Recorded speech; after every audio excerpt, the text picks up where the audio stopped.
பார்த்திங்கன்னா ஒரு 4 மீன் மட்டும் கொஞ்சம் எக்ஸ்ட்ரா உப்பு மிளகாய் தூள் போட்டு இஞ்சி பூண்டு பேஸ்ட்டு கார்ன்ஃப்ளவர் மாவு இதெல்லாம் போட்டு மிக்ஸ் பண்ணி வச்சுருந்தேன். எழுந்த உடனே வந்து இந்த பிளேட்டில் இருக்கிறத பார்த்துட்டு பப்பாளி பழம் தான் வேணும்னு சொன்னான். அதுக்கப்புறம் அவளுக்குமே கொடுத்தேன். பார்க்கலான்னு சொல்லி தோண்டி பார்த்துட்டு இருந்தேன். எக்ஸ்ட்ரா வெங்காயம்லாம் வச்சிருக்கு. நான் ஒன்று தான் நட்டேன். எக்ஸ்ட்ரா ஒரு 4-5.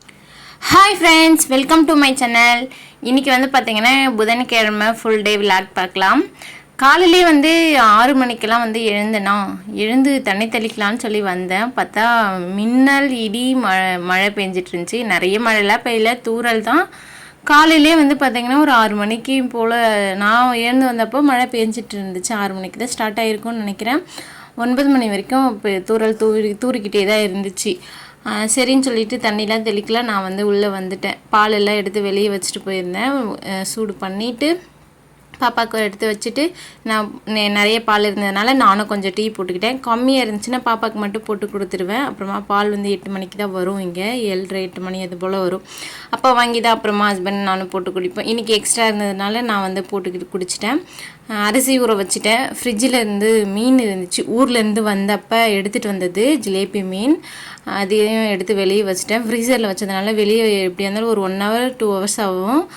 அப்போ தான் வந்து பார்த்திங்கன்னா கூலிங் போகும். அதனால எடுத்து வச்சுட்டு நானும் ஃப்ரெஷ்ஷாக குளிச்சுட்டு டீயை குடிச்சிட்டு மழைக்கிட்ட வந்து வீடியோ எடுத்தால் அப்படியே ஒரே மின்னல். அதை பார்த்த உடனே ஃபோன் யூஸ் பண்ணக்கூடாது எல்லாம் மின்னல் டைம்லாம். அதனால் ஆஃப் பண்ணி டீ குடிச்சிட்டு அதுக்கப்புறம் சமைக்க வந்து ஸ்டார்ட் பண்ணிட்டேன். அதுக்கு முன்னால் வந்து பார்த்திங்கன்னா நான் வந்து ஒரு கிளாஸ் போகிறேன். 7 to 8 டைப்ரைட்டிங் கிளாஸ் தான். போயிட்டு வந்து 8 மணிக்கு தான் சமைக்க ஆரம்பித்தேன். மீன் குழம்பு ரெடி பண்ணிட்டேன். சாதம் ஒன் சைடில் வச்சுருந்தேன். அதுவுமே ரெடி ஆகிடுச்சு. ஹஸ்பண்ட் 9 மணிக்கெல்லாம் போகணும்னு சொல்லிட்டு இருந்தாங்க. ஆனால் சமைச்சு முடிக்கிறதுக்கே 9:10 ஆயிடுச்சு. வீட்டிலேருந்து கிளம்பும் போதே 9:10க்கு தான் கிளம்புனாங்க. ஹஸ்பண்ட் உட்காந்து புலம்பிட்டே இருந்தாங்க, சீக்கிரம் கொடுன்ட்டு. நான் என்ன பண்ணுறது, அது ஸ்லோவாக ரெடி ஆகிட்டு இருந்துச்சு. நானும் ரொம்ப ஃபாஸ்ட்டாக வச்சு தான் வேக வச்சுட்டு இருந்தேன். அப்படி இருந்தும் பார்த்திங்கன்னா சீக்கிரம் ரெடி ஆகலை. அப்புறமா நான் அர்ஜென்ட்டாக டேஸ்ட் பார்த்துட்டு உப்பு கம்மியாக இருந்துச்சு போட்டு மிக்ஸ் பண்ணி நல்லா சுட எடுத்து பாக்ஸில் ஊற்றி நல்லா கொதிக்க இருந்துச்சு. அந்த மாதிரிலாம் எப்பவுமே கொடுக்க மாட்டேன். ஃபேனில் கொஞ்சம் நேரம் வச்சு நான் கொடுப்பேன். ஆனால் ரொம்ப டைம் ஆகிட்டதுனால அப்படியே வந்து கொடுத்து அனுப்பிச்சிட்டேன். கொஞ்சம் குழம்புலாம் எக்ஸ்ட்ராவே கொடுத்தேன். ஆஃபீஸில் சரி யாராச்சும் சாப்பிடுவாங்களோ என்னன்னு சொல்லிட்டு கம்மியாக கொடுத்து அப்புறம் இவங்க சாப்பிடாமல் என்ன பண்ணுவாங்கன்னா எல்லாருக்கும் கொடுக்குறது தப்பு இல்லை. அப்புறம் இவங்க சாப்பிட மாட்டாங்களே, அதனால் வந்து கொஞ்சம் எக்ஸ்ட்ராவே ஒரு பாக்ஸ் ஃபுல்லாக வந்து கொடுத்து அனுப்பிச்சேன். ஒரு 2 பேர் சாப்பிட்ற அளவுக்கு. நல்லா கொதிக்க இருக்கும் போதே போட்டு நல்லா சூடாக மூடி வச்சு கொடுத்து அனுப்பிச்சிட்டேன். சாதமே வடித்து ஒரு நிமிஷம் கூட இல்லை, உடனே வந்து எடுத்துட்டேன். டைம் ஆகிட்டதுனால அடுப்பில் வந்து பார்த்திங்கன்னா ஒரு 30 செகண்ட் அந்த போல் அடுப்பில் ஸ்லோவில் வச்சுன்னா அந்த தண்ணி அதெல்லாம் ட்ரை ஆகிடும். அதனால் வச்சுட்டு சாதம் சீக்கிரம் கெட்டு போகாது அடுப்பில் வச்சு சூடு பண்ணால். அப்படியே அது மாதிரி பண்ணிவிட்டு சாதமாக போட்டு லஞ்ச் பேக் பண்ணிட்டேன். மீன் குழம்பும் இன்றைக்கி சாதமும் தான். மீன் வந்து சித்தப்பா ஊரில் இருந்து எடுத்துகிட்டு வந்தது தான். அவங்க சித்தப்பா ஏரியில் வந்து பிடிச்சிட்ருக்காங்க, தினமும் பிடிக்கிறாங்க போல இருக்குது. ஜிலேபி மீன் அதுதான் வந்து கொடுத்து அனுப்பிச்சாங்க. அங்கேயே க்ளீன் பண்ணி எடுத்துகிட்டு வந்துட்டேன். எப்போவுமே ஃப்ரிட்ஜில் மீன் வைக்கிறதுக்கு போது நான் அப்படியே வச்சுருவேன். மறுநாள் எடுத்து செய்யும் போது வந்து டேஸ்ட்டே இருக்காது. இன்றைக்கி என்ன பண்ணியிருந்தேன்னா உப்பு மிளகாய் தூள் போட்டு வைன்னு சொல்லி அம்மா சொல்லியிருந்தாங்க. லைட்டாக தான் போட்டேன், நிறையெல்லாம் போட்டல. அப்புறம் ஹஸ்பண்டும் ஆஃபீஸுக்கு கிளம்பிட்டாங்க. தம்பி தூங்கிட்டே தான் இருந்தான். ஹஸ்பண்ட் கிளம்பிட்டதுக்கப்புறம் நாங்கள் வெளியே போயிட்டு உள்ளே வந்தப்போ கூப்பிட்டதுக்கு திரும்பி படுத்துக்கிட்டான். தம்பி பாப்பா ட்ரெஸ் போடாமல் இருக்கிறாங்க அப்படின்னு சொல்லிட்டு நினைக்காதீங்க. அது வந்து ரொம்ப ஹனலாக இருக்குல்ல, வீட்டில் ஃபேன் மட்டும் தான் ஓடுது. அதனால் தம்பிக்கு வேக்கிற உடம்பு ஃபுல்லாக அவங்களுக்கு. அதனால ட்ரெஸ்ஸு கழட்டிட்டு தான் வந்து தூங்க வைக்கிறேன் நைட்டெல்லாம். தம்பி கழட்ட மட்டும்தான் அடம் பிடிப்பான். தம்பி கழட்டின உடனே பாப்பாவும் அவளையும் கழட்டிடுவா. அப்புறமா என்னுடைய மொட்டை அடித்து கிட்டத்தட்ட 15 நாளுக்கு மேலேயே ஆயிடுச்சு. நல்லாவே வளர்ந்துருக்கு, எனக்குமே தெரியுது. அப்புறம் பாப்பா வந்து மழை அங்கே நின்றுட்டுருக்கல்ல, அங்கே தூரிட்டுருக்கு. அங்கே போய் நின்றுட்டு விளையாடிட்டே இருந்தா. சரி சளி ஏதாவது பிடிச்சிக்க போதுன்னு சொல்லிட்டு உள்ளே கூட்டிகிட்டு வந்துட்டேன். அப்புறமா காலையில் சாதமும் மீன் குழம்பும் தான் வந்து வச்சு சாப்பிட்டுட்டோம். இப்போ வந்து டைம் ஒரு மணி போல் ஆச்சு. அப்புறம் வீட்டு வேலையெல்லாம் கொஞ்சம் இருந்துச்சா, வீடு பெருக்கிறது, துணி துவைச்சேன். அதுக்கப்புறம் ஜாமான்லாம் கழுவிட்டு இந்த மீன் வந்து பார்த்திங்கன்னா ஒரு 4 மீன் மட்டும் கொஞ்சம் எக்ஸ்ட்ரா உப்பு மிளகாய் தூள் போட்டு இஞ்சி பூண்டு பேஸ்ட்டு கார்ன்ஃப்ளவர் மாவு இதெல்லாம் போட்டு மிக்ஸ் பண்ணி வச்சுருந்தேன்.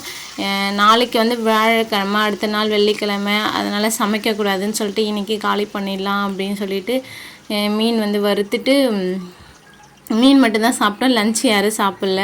பாப்பா, நான், தம்பி 3 பேரும் மீன் சாப்பிட்டு உடனே ஒரு மாதிரி நிறைய தண்ணி தாகம் மாதிரி இருந்துச்சு. அது தண்ணி குடிச்சோடனே வயிறு ஃபுல்லாகிடுச்சு.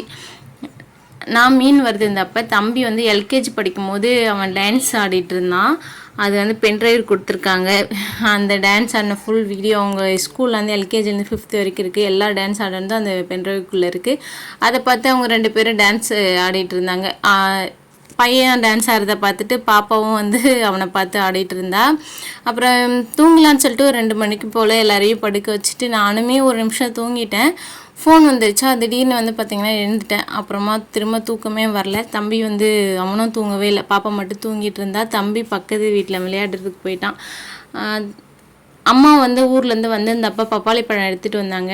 ஒரு 5-6 அட்டை எடுத்துகிட்டு வந்திருந்தாங்க. ஒரு 3 பழம் எடுத்து ஃப்ரிட்ஜில் வச்சுட்டு ஆயாவூருக்கு போகும்போது மீதி வந்து எடுத்துகிட்டு போயிட்டோம். அதில் வந்து 2 வந்து கட் பண்ணி சாப்பிட்டாச்சு. இது 1 மட்டும் இருந்துச்சு, கொஞ்சம் பெரிய பழமாக இருந்துச்சா. அதனால் என்ன பண்ணேன்னா பாதி மட்டும் கட் பண்ணி, பாப்பாவுக்கும் ரொம்ப ரொம்ப பிடிக்கும் இந்த பழம், எனக்குமே பிடிக்கும். எங்கள் கொல்லையில் இருக்குது. ரொம்பவே டேஸ்ட்டாக இருக்கும். இந்த கடையில் வாங்கினா ஒரு மாதிரி சல்லுன்னு இருக்குல்ல, அந்த மாதிரிலாம் இல்லாமல் ரொம்ப தித்திப்பாக இருக்கும், சூப்பராக இருக்கும். அதனால் நானுமே ஒரு 3 பீஸ் வந்து கட் பண்ணி சாப்பிட்டுட்டு பாப்பாவுக்கு வந்து ஒரு 2 பீஸ் வச்சுட்டு மீதி எடுத்துகிட்டு போய் ஃப்ரிட்ஜில் வச்சுட்டேன், நாளைக்கா சாப்பிட்டுக்கலான்னு சொல்லிட்டு. பாப்பா எழுந்த உடனே வந்து இந்த பிளேட்டில் இருக்கிறத பார்த்துட்டு பப்பாளி பழம் தான் வேணும்னு சொல்லி சொன்னான். அதுக்கப்புறம் அவளுக்குமே கொடுத்தேன். இந்த பாக்ஸுக்குள்ளே வந்து என்ன இருக்குதுன்னா, சாதம் வந்து மீதி ஆயிடுச்சு. இந்த புளி கரைசல் இருக்குல்ல, அது நல்லா கெட்டியாக திக்காக எடுத்து அந்த சாதத்து கூட மிக்ஸ் பண்ணி வச்சுன்னு நாளைக்கு வந்து ஹஸ்பண்டுக்கு லஞ்சுக்கு செஞ்சு கொடுக்கலான்னு சொல்லிட்டு மிக்ஸ் பண்ணி வச்சுருந்தேன். அது எடுத்துமே ஃப்ரிட்ஜில் வச்சுட்டேன். ஒரு சில டைமில் புளி அந்த தண்ணி பத்தலைன்னா வச்சு போயிங்களா, சாதம் கெட்டு போயிடும். அதனால் எடுத்து போய் எதுக்கு வீணாகிறதுன்னு சொல்லிட்டு ஃப்ரிட்ஜுக்குள்ளே வச்சுட்டு பாப்பா தம்பி 2 பேரும் எழுந்துட்டாங்க. அந்த கேஃப்லேயே வந்து அவங்க 2 பேரையும் குளிக்க வச்சு ரெடி பண்ணி விட்டுட்டு நான் வந்து மேலே வந்து பார்த்திங்கன்னா வந்தேன். பாப்பா தம்பி 2 பேரும் கீழே வந்து டிவி பார்த்துட்டு உட்காந்துட்டு இருந்தாங்க. இந்த வெங்காயம் வந்து வச்சு கிட்டத்தட்ட ஒரு 2 மாதத்துக்கு மேலே ஆகிடும். இது தொட்டியில் இருக்கிறதுனால என்னன்னு தெரியல, வளரவே இல்லை. ஆனால் அந்த ஒரு வெங்காயம் மட்டும் கொஞ்சம் நல்லா இருந்துச்சு, மற்ற இதெல்லாம் குட்டி குட்டியாகவே இருந்துச்சு. சரி தோண்டி பார்க்கலான்னு சொல்லி தோண்டி பார்த்துட்டு இருந்தேன். எக்ஸ்ட்ரா வெங்காயம்லாம் வச்சுருக்கு. நான் ஒன்று தான் நட்டேன், எக்ஸ்ட்ரா ஒரு 4-5 வச்சுருந்துச்சு. ஆனால் குட்டி குட்டியாக இருந்ததுனால திரும்ப ஒன்று மட்டும் பெருசாக இருந்தது மட்டும் எடுத்துகிட்டு மற்றதெல்லாம் அதிலே வந்து வச்சு விட்டுட்டேன். அது வந்து பார்த்திங்கன்னா கொஞ்சம் தண்ணி ஊற்றுனேன்னா வேர் வந்துட்டு கொஞ்சம் பெருசாகும்னு நினைக்கிறேன். அதனால் அப்படியே வச்சு நான் இது வந்து ஸ்ப்ரிங் ஆனியன் யூஸ் பண்ணலான்னு சொல்லி வச்சேன், ஆனால் யூஸ் பண்ணவே இல்லை. மற்ற தொட்டிலாம் எதுவும் இல்லை. இனிமேல் தான் விதை போடணும். இந்த வெயிலுக்கு விதை போட்டாலும் வரல. கீரை விதை அப்புறம் முள்ளங்கிலாம் போட்டிருந்தேன், எதுவுமே முளைஞ்சி வரலை. அப்புறம் ட்ரெஸ்ஸு இன்றைக்கி துவைக்கிற பிளான்லே இல்லை. 10 மணிக்கு மேலே மழைலாம் இல்லையா, அப்புறமா வெயில் வர ஆரம்பிச்சிச்சு. ஊற வச்சுட்டு அப்புறமா வீட்டு வேலைலாம் செஞ்சுட்டு துவைச்சி போட்டோம். ஒரு 12 மணி போல். இப்போ வந்து ஒரு 4 மணி ஆகிடுச்சி. சரி ரொம்ப வெயில் அடிச்சிச்சா, நான் வந்து பார்த்திங்கன்னா வெயில் கம்மியாக இருக்குன்னு சொல்லிட்டு அப்படியே தனித்தனியாக காய போட்டிருந்தேன். என்னுடைய ட்ரெஸ்ஸில் எந்த பிரச்சனையும் இல்லை. ஹஸ்பண்டு வந்து ஷர்ட்டெலாம் வந்து ஒரு மாதிரி வெளுத்த மாதிரி ஆகிடும். அதனால் வந்து உடனே வந்து எடுத்துட்டேன். எங்கள் ட்ரெஸ்ஸு கூட எனக்கு துவைக்கிறது பெரிய விஷயமா தெரியாது. ஆனால் வந்து தம்பி பாப்பா ட்ரெஸ்ஸு துவைக்கும் போது தான் ரொம்ப ரொம்ப டென்ஷன் ஆகும். குட்டி குட்டியாக இருக்கா, எடுக்க வர வந்துக்கிட்டே இருக்கும். ஒரு நாளைக்கு பாப்பாலாம் 3 செட்டு மாற்றிடுவா. எனக்கு ரொம்ப டென்ஷன் ஆகிடும். அப்புறமா வந்து பாப்பா தம்பி 2 பேரும் வந்து ரெடி பண்ணி விட்டதுக்கப்புறமா பாப்பா வந்து பொம்மை விளையாடிக்கிட்டு அம்மா பால் வேணும்னு சொல்லிட்டு இருந்தா. தம்பி கேட்டதுக்கு வேணான்னு சொல்லிட்டான். அப்புறம் பாப்பாவுக்கு மட்டும் பால் போட்டு கொடுத்தேன். தம்பி மறுபடியும் விளையாடுறதுக்கு வந்து பக்கத்து வீட்டுக்கு போயிட்டான்.